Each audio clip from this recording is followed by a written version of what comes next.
તો મોરબી શહેરમાં આવેલો ઐતિહાસિક પાડા પુલ જર્જરિત હાલતમાં જોવા મળે છે।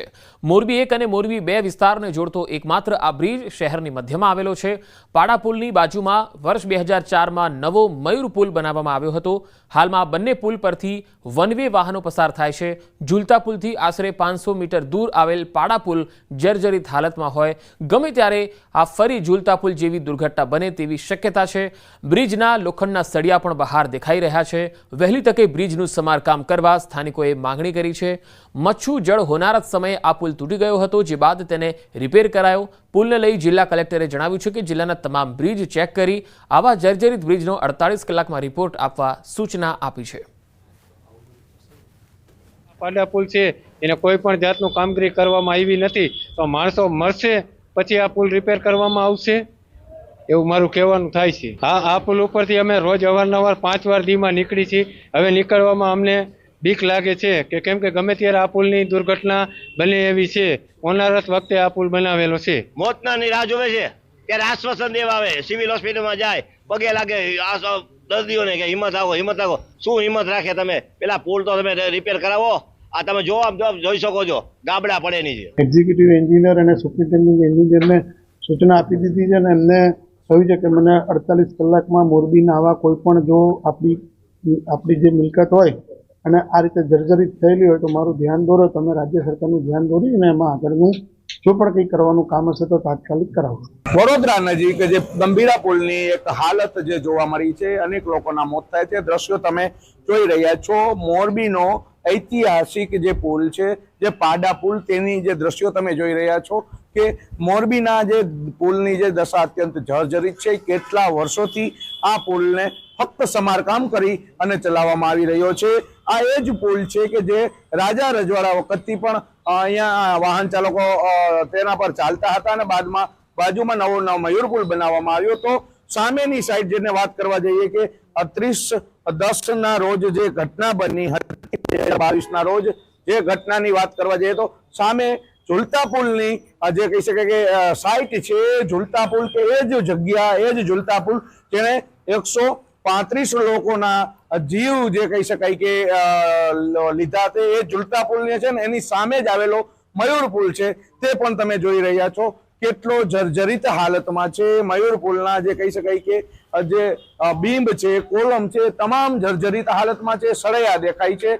એટલું જ નહીં, તમામ ગાબડાઓ છે અને આખો પુલ છે તે ખૂબ જ ગંભીર રીતે જર્જરિત હાલતમાં છે। લોકો નીચે જે શ્રમિકો છે તે પણ રહે છે। આના પરથી જે કહી શકાય કે મોટા વાહનો જે પણ તમે જોઈ શકો છો કઈ પ્રકારના જે આખો પુલ છે તેના પર મોટા વાહનો જે છે તે પણ ચાલે છે। હાલ અત્યારે વાહન વ્યવહાર ચાલુ છે।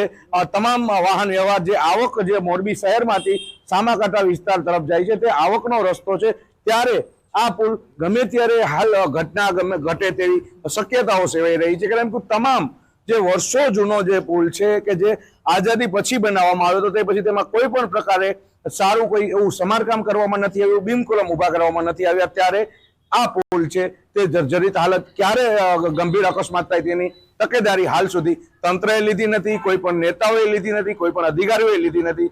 હાલ આની જે તંત્રને એક પણ લોકોએ પણ માંગ કરી છે કે તાત્કાલિક આ પુલનું સમારકામ કરવામાં આવે, જેથી આગામી સમયમાં આવા પુલોની કોઈ દુર્ઘટના ઘટે નહીં। અતુલ જોશી, ન્યૂઝ 18 ગુજરાતી, મોરબી।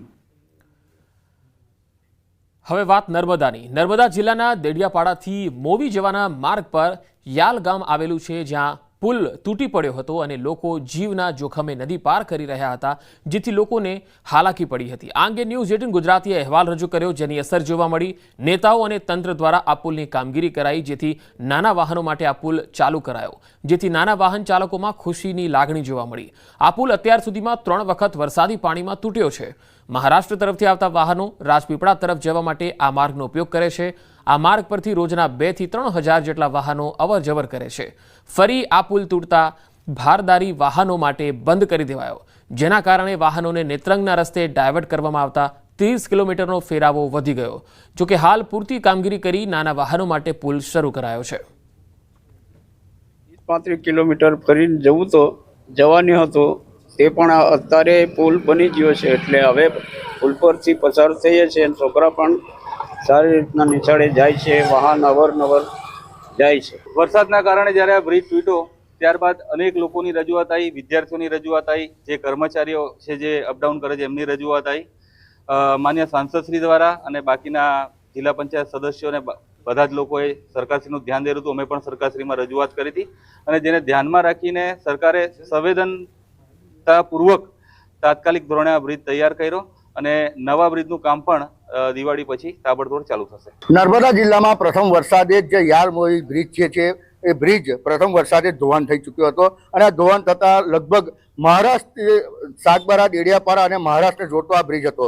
જે બ્રિજને લઈ વિદ્યાર્થીઓથી માંડીને તમામ કર્મચારીઓને પણ તકલીફ પડી રહી હતી, જેને લઈ જે ન્યૂઝ 18 ગુજરાતીએ અહેવાલ પ્રસિદ્ધ કર્યો હતો. જીવના જોખમે લોકો નદી પાર કરી અને પસાર થતા હતા, ત્યારે આ બ્રિજને હાલ નર્મદા જિલ્લા તંત્ર, વહીવટી તંત્ર અને નેતાઓના કહેવા મુજબ આ બ્રિજ તૈયાર કરી ચૂકવામાં આવ્યો છે. હાલ કામ પૂરતો ચાલ ચલાવ બ્રિજ ચાલુ કરવામાં આવે છે, જે નાના વાહનો પસાર થઈ શકે છે. એટલે ન્યૂઝ 18 ગુજરાતીએ જે અહેવાલ પસાર કર્યા બાદ તંત્ર જાગ્યું છે અને તંત્ર જાગ્યા બાદ આ બ્રિજ શરૂ તો કરી દેવામાં આવે છે, પરંતુ હવે આ બ્રિજ પર કાયદેસરનું જે પાકું કામ જે છે એ ચોમાસા બાદ થશે. એટલે કહી શકાય કે જે લોકોને હાલાકી પડી રહેતી, જેને ન્યૂઝ 18 ગુજરાતીએ અહેવાલ પ્રસિદ્ધ કર્યા બાદ હાલ કામ ચલાવ બ્રિજ ચાલુ કરાતા લોકોમાં ખુશી છે. દીપક પટેલ, ન્યૂઝ 18 ગુજરાતી, નર્મદા. મહીસાગર જિલ્લાના બાલાસિનોરમાં અપડાઉન કરતા વિદ્યાર્થીઓને શિક્ષણથી વંચિત રખાતા વિદ્યાર્થીઓને વાલીઓમાં રોષ ફેલાયો છે. છેલ્લા 1 મહિનાથી વિદ્યાર્થીઓને 2 થી 10 મિનિટ ટ્રાન્સપોર્ટેશનના કારણે મોડું થાય છે, જેના કારણે શિક્ષક તેમને ક્લાસમાં પ્રવેશ નથી આપતા. છેલ્લા 1 મહિનાથી બાળકોને બહાર 45 મિનિટ સુધી ઊભા રાખવામાં આવી રહ્યા છે. કોલેજના વિદ્યાર્થીઓ કોલેજના પ્રિન્સિપાલને અનેક વખત લેખિતમાં રજૂઆતો કરી ચૂક્યા છે, છતાં પ્રિન્સિપાલ દ્વારા કોઈ જ કાર્યવાહી કરવામાં ન આવતી હોવાનો આરોપ લગાવ્યો. हमारे बस नो प्रॉब्लम होवाथी अमे 5 मिनिट का तो 2 मिनिट लेट थे छे, जेना कारणे अमने 45 मिनिट बार ऊभा राखे छे. अमारो रोजनो एक लेक्चर बगड़े ज छे अने अमार रोजનું ભણવાનું એક લેક્ચરનું બગડી જ રહ્યું છે. ક્લાસ એકલો બહાર ઊભો હતો ને બીજો બધો ક્લાસ અંદર હતા અને પ્રિન્સિપાલ ખુદ ટાઈમ પર નથી આવતા. અને પ્રિન્સિપાલને અમે રજૂઆત કરો કે આજે 9 વાગ્યા ત્યાં સુધી હજુ પ્રિન્સિપાલ ઓફિસમાં આવ્યા નથી. હવે બેન કેમ કહે છે કે પ્રિન્સિપાલ જાણે, પ્રિન્સિપાલ હજુ સાહેબ આવ્યા નથી. ભણશે ગુજરાત, આગળ વધશે ગુજરાત જેવા સ્લોગનો ફક્ત બોલવા માટે છે, કારણ કે શાળામાં જો શિક્ષકો જ નહીં હોય તો કેવી રીતે ભણશે ગુજરાત? સાંતલપુર તાલુકામાં શિક્ષણની સ્થિતિ કથળતી જઈ રહી છે. મોટાભાગની શાળાઓમાં 2 કે 3 ક્લાસરૂમના 60થી વધુ વિદ્યાર્થીઓને એક સાથે બેસાડીને ભણાવાય છે. કેટલાક વર્ગખંડોમાં તો વિદ્યાર્થીઓ શિક્ષક વગર બેઠા રહે છે. શિક્ષક એક વર્ગખંડમાં અભ્યાસ કરાવી બીજા વર્ગખંડમાં અભ્યાસ માટે જાય ત્યાં સુધી વિદ્યાર્થીઓને બેસી રહેવાનો વારો આવે છે. સાંતલપુર તાલુકાની પીપરાડા પ્રાથમિક શાળામાં બાલવાટિકાથી ધોરણ 8માં વિદ્યાર્થીઓની કુલ સંખ્યા 283 છે, જેની સામે માત્ર 3 જ શિક્ષકો છે. 9ના મહેકમ સામે 3 શિક્ષકો છે, જેથી 6 શિક્ષકોની ઘટ જોવા મળે છે. શિક્ષકો અત્યારે એવી રીતે ભણાવી રહ્યા છે કે 2-3 ક્લાસ એકી સાથે લઈને બેસે છે, તો બાજુના ક્લાસમાં પણ છોકરાઓ એમને બેઠા હોય છે, નથી કોઈ કાર્યરત. કારણ કે આજે ભૂલકાઓ નાના નીચલા ધોરણમાં જો પાયાનું ઘડતરરૂપ શિક્ષણ ના મળે તો ઉપર લેવલે અમારે શું વિચારવું? એમ 3 શિક્ષકોમાં અમને ભણવાની મજા નથી આવતી. ખાલી 45 મિનિટ ભણવાનું હોય ત્યારે 45 મિનિટ અમે બાજુમાં સાહેબ ભણાવતા હોય ત્યારે અમે 45 મિનિટ એમને બેસી રહી. બાજુમાં સર ભણાવતા હોય તો અમારે અહીંયા રાહ જોવી પડે છે કે ક્યારે સર એમને ભણાવે, ક્યારે અમને ભણાવવા આવે. અમારે ખૂબ રાહ જોવી જોઈએ છે. તો દોત્રાણા પ્રાથમિક શાળામાં બાલવાટિકાથી ધોરણ 8માં 315 વિદ્યાર્થીઓ સામે માત્ર 2 જ શિક્ષકો શાળા ચલાવે છે. અહીંયા 7 શિક્ષકોની ઘટ છે. અહીંયા 2 જ શિક્ષકો હોવાના કારણે ધોરણ 3, 4, 5 એમ 3 વર્ગખંડના 86થી વધુ બાળકોને એક ક્લાસરૂમમાં સાથે બેસાડીને એક જ શિક્ષક દ્વારા અભ્યાસ કરવામાં આવી રહ્યો છે. એ પણ ધોરણ મુજબ 10-10 મિનિટ અભ્યાસ અપાય છે. તો સામે ધોરણ 6, 7 અને 8ના 107 જેટલા વિદ્યાર્થીઓને એક સાથે બેસાડીને અભ્યાસક્રમ કરાવાય છે, જેથી વિદ્યાર્થીઓ પણ જે કામગીરી કરે છે તેમના ભવિષ્યનો વિચાર સત્વરે મહેકમ પ્રમાણે જે શિક્ષકોની ભરતી થાય એ ખૂબ જરૂરી છે. શિક્ષણ વિભાગ ધ્યાન આપે જરૂરી છે. અમારે શિક્ષક જે આ દાંતડા અમારા ચોરાડ વિસ્તારમાં તો સમજો ને કે 70% શિક્ષકો જ નથી, બરોબર ને. અમારું દાંતણા ગામ છે ત્યાં આપ હાલ ઊભા છો તે જગ્યાએ આપણે પરિસ્થિતિની વાત કરી. અમારે 315 જેવા બાળકો છે, તેની સામે ખાલી 2 જ શિક્ષકો છે. તો તમે સંભાળી શકો કે આ કેવી પરિસ્થિતિ અમારી હશે? જ્ઞાન સહાયકમાં જે કરાર છે એ રિન્યુ ન થવાના કારણે અને શિક્ષકોની ઘટની કારણે સાંતરપુર તાલુકાનું શિક્ષણ એકદમ ખાડે જાય એવી પરિસ્થિતિ ઊભી થઈ છે. દાતરાણા પ્રાથમિક શાળામાં શિક્ષકોની ખૂબ તંગી ચાલી રહી છે. તો અમારે શિક્ષક પૂરતા મળતા નથી અને અમારું ભણતર ખોટી થાય છે. તેનાથી અમારે સરકારને વિનંતી હું કરું છું કે અમને શિક્ષક પૂરતા મળે. શિક્ષણ વિના ભણતર કઈ રીતે બને તેવા પ્રશ્નો સરહદી વિસ્તારમાં ઊભા થયા છે. દ્રશ્યો બતાવીશ. જે દ્રશ્યો દેખાય છે તે દાતરાણા પ્રાથમિક શાળાના છે. આ પ્રાથમિક શાળામાં 1થી બાળવાટિકાથી લઈને 8 ધોરણ સુધી અભ્યાસક્રમ આવેલા છે અને અહીંયા લગભગ 315થી વધુ વિદ્યાર્થીઓ અભ્યાસ મેળવ્યા છે. પરંતુ આ શાળામાં 9ના એકમ સામે માત્ર 2 શિક્ષકો 315 વિદ્યાર્થીઓને અભ્યાસ આપી રહ્યા છે. શિક્ષકો હાલ 2માં જ છે. કઈ રીતે શિક્ષણ આપો છો વિદ્યાર્થીઓને? શિક્ષણમાં અમે બાલવાટિકા એકડું બીજું ભેગું બેસાડીએ, 3, 4, 5 ધોરણ ભેગા બેસાડીએ, 6, 7, 8 ભેગા બેસાડીએ. એનું કારણ કે 2 જ શિક્ષકો છીએ તો 1થી 8માં અમે બેસાડીએ તો અમારી જોડે સમય મળે નહીં. થોડી સમય પણ અમે ના આપી શકીએ.